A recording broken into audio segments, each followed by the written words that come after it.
जय भीम, नमो बुद्धाय। आज मैं एक सामाजिक बात बता रहा हूँ। भारत में गरीब, किसान, मजदूर, दलित और भारत के विकास कैसे हो। जब तक भारत के पूर्व व्यवस्था को नहीं समझेंगे तो गरीब, किसान, दलित, मजदूर और भारत का विकास के बारे में नहीं समझ पाएंगे। तो हम सबसे पहले भारत की राजशाही व्यवस्था समझते हैं। भारत की काल को समझें। एक समय राजशाही काल था, फिर सामंतवादी काल आया, उसके बाद जमींदारी काल आया, उसके बाद पूंजीवादी काल। अभी जो काल चल रहे हो पूंजीवादी काल है। अभी सारे काल जो है भारत की समृद्धि विकास के बाधक हैं। तो सबसे पहले हम राजशाही विकास के बारे में समझते हैं। राजशाही विकास वो विकास था कि जिसके अंदर पुरोहित लोग, बाबा लोग, आज पंडित पुजारी जिनको कहते हैं, वो राजाओं को समझाते थे कि हे भगवान, हे राजन, मैं अपने सपनों में देखा है कि आपका राज का सत्यानाश होने वाला है, अकाल पड़ने वाला है। तो राजा पूछते थे, बाबा कोई उपाय बताओ।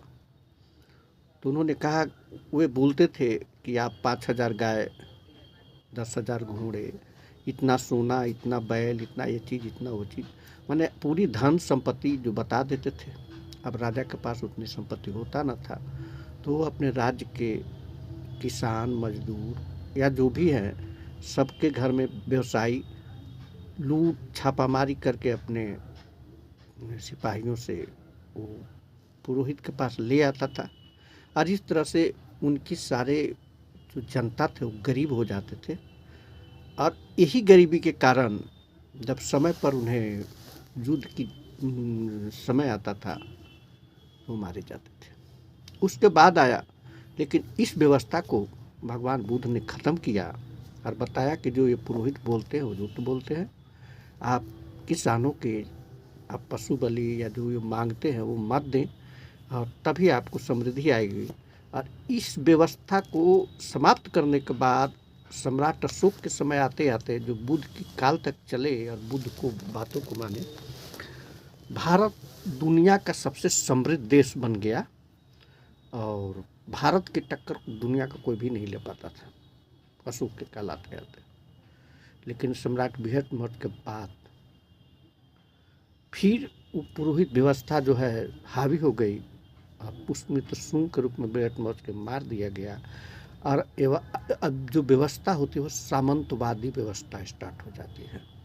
सामंतवादी व्यवस्था में मनुस्मृति लिख करके पूरे भारत में यहाँ के जनता को कई भागों में बांट दिया गया। उन्हें दलित, पिछड़े, आदिवासी जो भी कहिए, बांट दिया गया और उनकी सारी धन संपत्ति को जबरन छीन लिया गया। उन्हें कंगाल बना दिया गया, उन्हें मजदूर और गुलाम बना दिया गया, मजदूरी करने पर विवश किया गया, जिससे 1,000 तक आते आते किसान जो है सिर्फ खेती करते थे और अपनी लगान भरने में व्यस्त रहते थे। तो जब बाहरी 20,000 लेकर कर भी लोग यहाँ पर लुटेरे आते थे और आराम से भारत को लूट करके ले जाते थे और भारत को गुलाम बना दिया। अब सामंतवादी व्यवस्था हो गया, लेकिन सामंतवादी व्यवस्था बहुत दिनों तक चला, करीब 2000 वर्षों तक, मुगल काल तक सामंतवादी व्यवस्था चलते रहा। लेकिन अंग्रेज काल में इस व्यवस्था का चेंजिंग हो गई और वहाँ आ गई जमींदारी व्यवस्था। अब जमींदारी व्यवस्था में जनता के सारे धन संपत्ति जमींदारों के पास आ गई। अब जमींदारों के पास आ गई तो वे बरियारी उन्हें बंधुआ मजदूर बना करके काम करा देते, उन्हें देते नहीं थे, सारे संपत्ति अपने पास रख देते, खाने के भी पेट नहीं भरता था।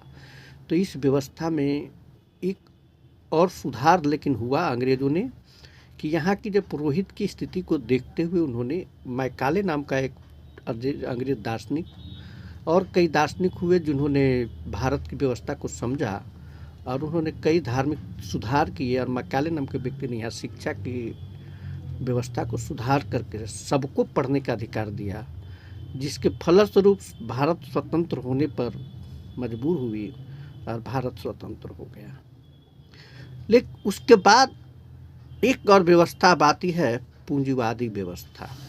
धीरे धीरे राष्ट्रीय स्वयं का जन्म हुआ और ये जो फिर वही पुरोहित वर्ग ने आरएसएस के थ्रू हिंदू राष्ट्र की घोषणा किया, हिंदू हिंदू बना दिए सारे लोगों को और पूंजीवादी व्यवस्था के अंदर आज देख रहे हैं कि देश की सारी संपत्ति अंडानी और अंबानी को दे दी जा रही है। इसमें अब धीरे धीरे इस तरह से कर दी जाएगी कि आम जनता गरीब हो जाएगा और गरीब होने के बाद फिर जो है गुलामी के कगार होगा। अब इसमें सुधार कैसे हो, मैं एक सलाह देना चाहता हूँ। यदि इस चीज़ को सुधार करना है, आम जनता को समझना है, अभी लोकतंत्र जिंदा है, हो सकता है आप व्यवस्था को सरकार को बदल कर सुधार कर सकते हैं। यहाँ पर ज़्यादा से ज़्यादा सरकारी कंपनियाँ खोलें, शिक्षा की अच्छी व्यवस्था करें, स्वास्थ्य की अच्छी व्यवस्था करें, ताकि अब जो सबको शिक्षा और स्वास्थ्य सुधार होगी तो आप लोग पढ़े लिखेंगे, नए नए आविष्कार करेंगे और तब जा कर के भारत को समृद्ध बनाया जा सकता है। शिक्षा में सुधार करने के लिए उन्हें स्कॉलरशिप दिया जाए, सभी बच्चों को खाने पीने, गरीब बच्चों को पढ़ने लिखने सारे व्यवस्था किया जाए, जिससे वे शिक्षा पर ज़्यादा ध्यान देंगे और इससे भारत में धीरे धीरे सुधार होगा और फिर भारत एक समृद्ध राष्ट्र बनेगा। तो आपकी सामाजिक और आर्थिक व्यवस्था जब तक शिक्षा, स्वास्थ्य और सरकारी कंपनी का नहीं व्यवस्था करेंगे तब तक नहीं हो सकता।